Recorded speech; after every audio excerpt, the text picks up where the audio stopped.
atomic bombs in Korea. Many ordinary Americans couldn't see why, if they possessed a special weapon, they couldn't use it to avert defeat by a primitive Asian enemy. Had the Americans finally been driven out of Korea, the pressure upon Truman to use atomic weapons might well have proved irresistible. MacArthur himself became obsessed by the belief that America should unleash its full power against the communists and, above all, its air power.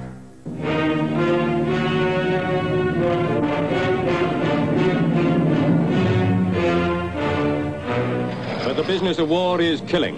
And now the world's fastest jets, Sabres, are in the battle. Gunsight cameras pick up a Russian-built MiG as the Sabre opens fire.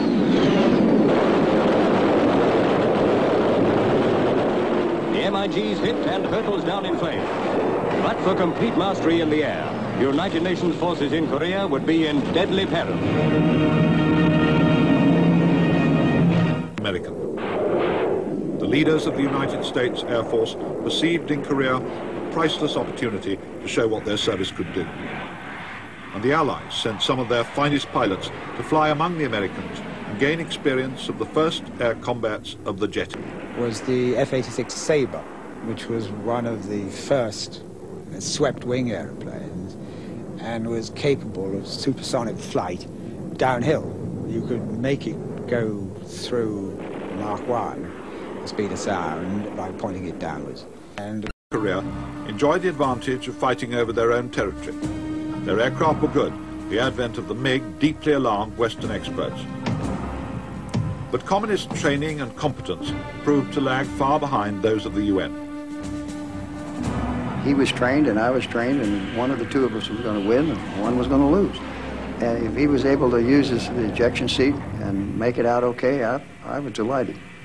I wanted to see him get out, because if I could beat him on Tuesday, I wanted him to go back to operations, get another airplane, come up again on Friday, and I'd get him again.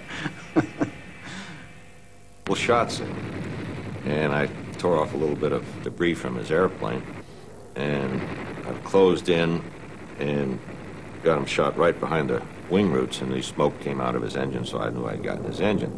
So then I learned in Korea, very painfully and at much cost to their senior airmen's conceit, that air power couldn't win them the war. But it remained critical in preventing them from losing it. In the winter of 1950, at the nadir of the UN's fortunes, of 1951, each time the communists attacked, they were mown down by UN aircraft, tanks, artillery. Week